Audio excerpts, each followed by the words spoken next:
Hi, we're out on our range today, and once again, no, you haven't won a prize. Recently, a viewer sent me some 4570 ammunition and asked me to evaluate it, so here we are. Now, side note, in evaluating this ammo, I had to obtain some other types of 4570 ammunition to use as a basis of comparison. And I had a little trouble doing that because most of my local stores don't have any. However, Garner's in Pendleton, Oregon did have a couple of types of 4570 ammunition, which they were able to get to me for a very good price. Thank you. So what we have is Soleil & Below 4570 405 grain semi-jacketed flat nose soft point, Remington green and yellow box 4570 405 grain semi-jacketed flat nose soft point, Federal 4570 300 grain jacketed soft point, and Hornady Leverevolution 4570 325 grain FTX projectile, like a ballistic tip. So we'll shoot these ammunition side by side and see how they compare. And we'll start with some tedious chronograph analysis. I have the chronograph set up at about 7 yards, and my test rifle today will be this Marlin Model 1895 CB with a 26-inch barrel. I'm going to start with, as a basis of comparison, Remington green and yellow box 4570 405 grain flat nose semi-jacketed soft point, and it's labeled for use in all rifles.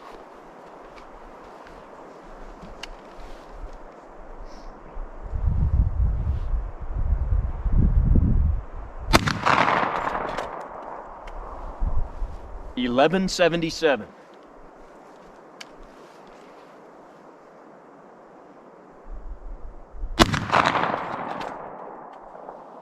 $11.71.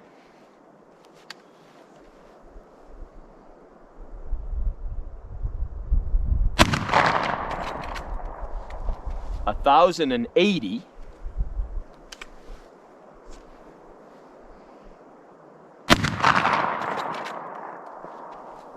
$11.82.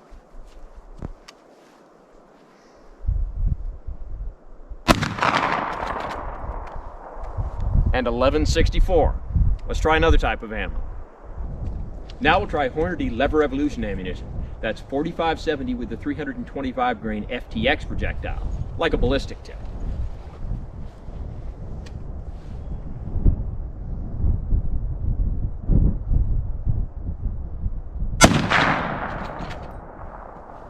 $18.15.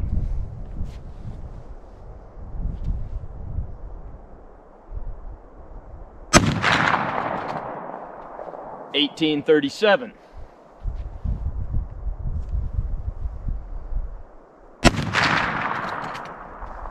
$18.47.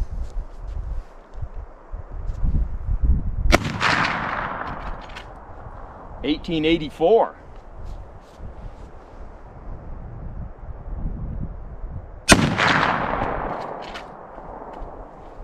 $18.72. Let's try another type of ammo. And now our Federal 4570 300 grain flat nose jacketed soft point.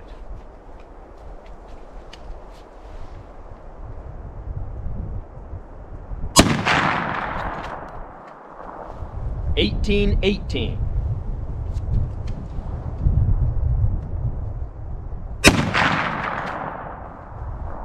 $17.91.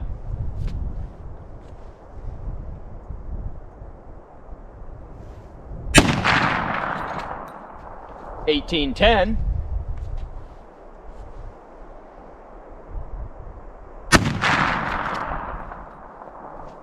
$11.71. Excuse me, that's $17.71.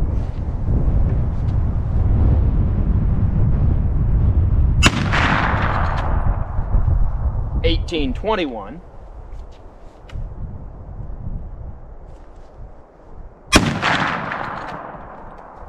And $18.13. Let's try one more type of ammo. And now we have Soleil & Below 4570 405 grain semi-jacketed flat nose soft point.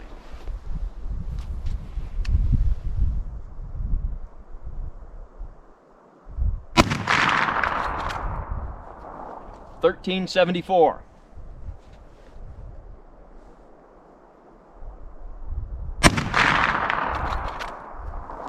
$14.08.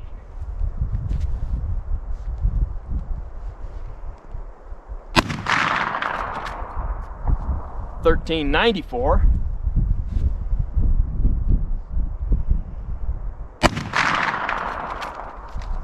1410.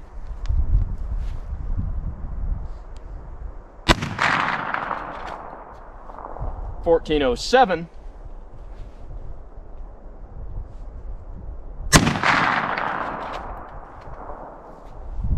1453. Let's crunch the numbers. Well, I crunched the numbers, and here they are. And of course, it comes with the normal caveats that chronographs don't always agree with each other, and certain environmental factors like ambient temperature and elevation can affect chronograph results. And the results I got were, with the Remington green and yellow box, a mean velocity of 1154. Now, that doesn't sound like much, but keep two things in mind. One, this is for use in all rifles. It's loaded down to chamber pressures that will be fairly close to the original black powder ammunition. Also remember, this is a 405 grain bullet. That's a pretty heavy bullet. Now, for comparison, our Soleil and below ammunition has a velocity of 1804. That's 253 feet per second more. That's a lot more. And it takes on a new significance when you say it's 253 feet per second more with a 405 grain bullet. With a bullet that heavy, that's adding a lot. Now, by contrast, our federal ammunition has a mean velocity of 1804. That seems like a lot more, but it's with a 300 grain bullet. And finally, our Hornady Leverevolution ammunition has a velocity of 1851. That's 47 feet per second more than the federal, but it's with a 325 grain bullet, not a 300 grain bullet. So what can we take from all of this? This is a wide variation in velocity. This also represents some very different projectile weights and different projectile types. So how will all of this translate into effectiveness on the intended target? Let's see if we can put that to the test. Now let's take two of the ammunitions that we chronographed. Our Soleil and below with a 405 grain bullet at 1407 and the Leverevolution with a 325 grain bullet at 1851. A lighter bullet going a lot faster. I computed the energy foot-pounds, and if I did my math right, our Leverevolution has 2473 energy foot-pounds and the Soleil and below 1780. That means that the lighter bullet is going enough faster that it has 693 more energy foot-pounds. That is a lot more.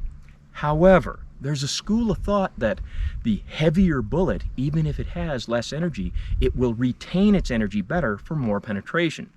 Add to that we're comparing a 405 grain flat nose soft point to a 325 grain FTX projectile. We would expect the FTX projectile to give us a lot more expansion, retarding its penetration even more. So how will these two compare when it comes to penetration? Well, to put that to the test, we're going to use our favorite target, soda jugs. And I'm going to shoot this direction from a distance of 25 yards, and we'll see how these ammunitions compare in terms of penetration. And we'll start with our Soleil and below.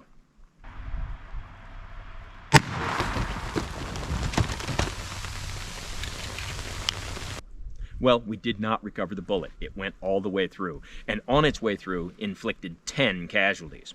So we'll set this up again, try it with our FTX projectile, and see how the results compare.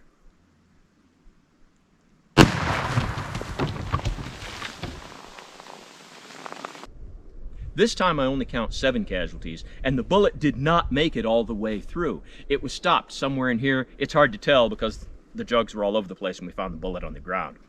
But two important things. One, our first jug that got hit, in this case, has a lot more damage done to it.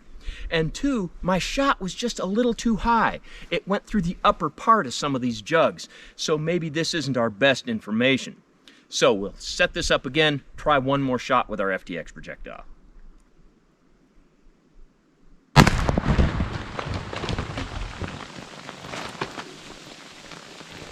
So now with better shot placement, we still have 7 casualties. So what we can take from this very rudimentary demonstration is that our Soleil and below ammunition with its 405 grain bullet, going a lot slower with far fewer energy foot-pounds, gave us significantly more penetration.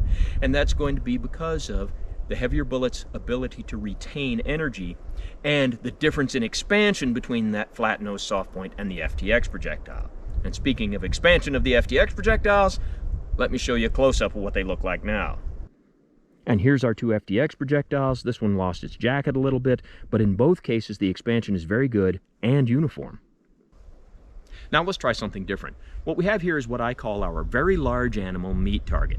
Now if you've seen our deer meat target, it's trying to simulate shooting a deer from the side, and so we'll start with pork ribs. Deer don't really have a lot of meat on the side of them, but for our very large animal meat target, it is 3 layers of leather couch skin, followed by pork steaks just to give it more heft, then beef ribs, then 2 bags of oranges to simulate both lungs, more beef ribs on the back, the whole thing covered with this nice leather vest that has some kind of fake fur just to give it hair, and that's followed by the new and improved high-tech fleece bullet stop. Now I'm going to shoot this from 25 yards, and the ammunition I'm going to start with is this Federal 4570 ammunition. Now this is a 300 grain jacketed soft point. However, if you look at the box, it reads right here, bonded soft point. But let me show you a close-up of what this ammo looks like. Now they call this a soft point, but looking at it, there's a divot. I would call this a hollow point, although that's not a very deep hollow point. So what kind of expansion will we get from this? We'll find out.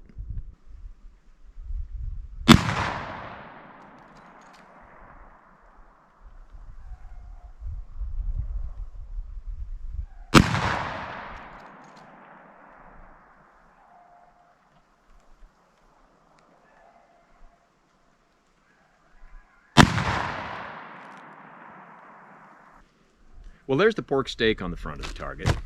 Now here's the ribs on the front of the target, and it's got 1 shot right here, and this is actually 2 shots that were fairly close together. Either way, where projectiles hit the ribs, nearly disintegrated them. Our orange lung tissue is beyond mangled.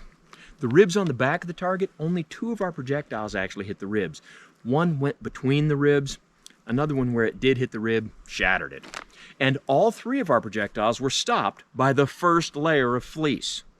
Now let's take a close-up look at the projectiles. And there's our projectiles. So the question, is that soft point performance or hollow point performance? You be the judge.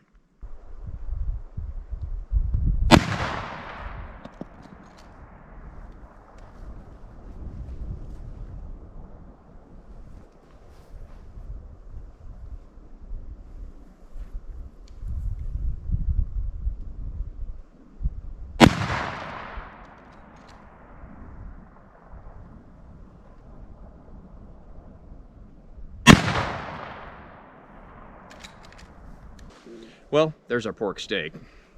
Our ribs on the front of the target, again, we had a thing happen where a couple of projectiles hit a few inches apart, but it just became one big hole, and the ribs are beyond shattered. Our orange lung tissue is beyond mangled. The ribs on the back of the target, we had a couple of projectiles hit ribs, and where they hit ribs, shattered them.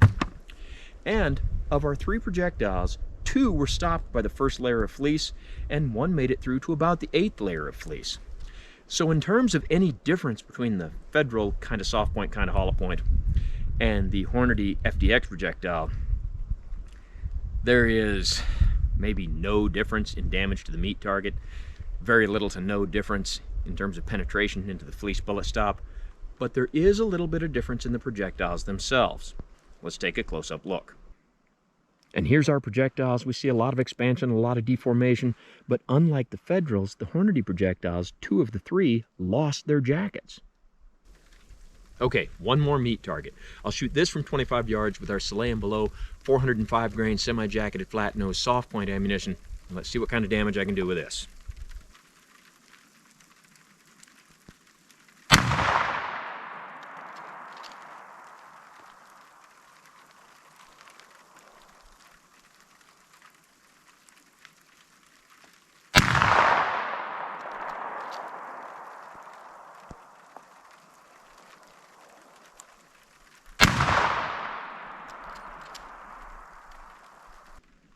On this target, I actually fired 4 shots, 3 that you saw me shoot, and then 1 more off camera. Stake on the front of the target just has 45 caliber holes in it. Ribs on the front of the target have a lot less damage. However, where projectiles hit ribs, shattered them. We see a lot of good damage to our orange lung tissue, but not nearly as much as we saw with the other ammunitions. And of the 4 shots I fired, only 2 hit the ribs on the back of the target. And where projectiles hit ribs, broke them. Now the projectiles that missed the ribs on the back of the target, they went through to quite a few layers of fleece, but the 2 projectiles that went through the ribs were still stopped by the first layer of fleece. So although our Slay and Below ammunition gave us what appeared to be quite a bit more penetration on our soda jugs, on the meat target, the penetration didn't seem to be all that much more, and the damage was significantly less. And here's our projectiles. A couple of them mangled pretty well, lost their jackets, and one not deformed too badly at all. Okay, one thing to add. Typically I would do an accuracy comparison. We're not going to do that today. With the combination of me shooting that rifle with those particular sights, I wasn't holding a really good group with any of our ammunitions, and it really is me, not the ammo. Not only that, these different ammunitions hit in such profoundly different places that doing an accuracy comparison would require me to re-zero the rifle several times, or the groups would be so far apart that it wouldn't really show what we wanted it to show. But as far as the performance of our ammunition, the takeaways from today are, 1, if you have a genuine old rifle, stick with the ammo that's labeled for use in all rifles. Some of the modern stuff is far too high chamber pressure for some of those old guns. Secondly, what we saw was that not all 45-70 ammunition is created equal. Now, in terms of our performance, the concept that a lot of people will posit that a really heavy bullet, even at lower velocities with fewer energy foot-pounds, will retain its energy and penetrate more, our soda jugs seem to illustrate that. The meat target, not so much. So depending on your firearm and ammunition and target choices, that may work out for you, may not. Now, as far as which one I think was the best ammunition today, I'm going to say that based on these results, the ammo that I'm going to go with next time I'm hunting with my 45-70 is going to be that Federal soft point that was actually kind of a hollow point. Which is the right ammunition for you? You be the judge. So, as always, don't try this at home on what you call a professional, and thanks for watching our 45-70 ammunition comparison video.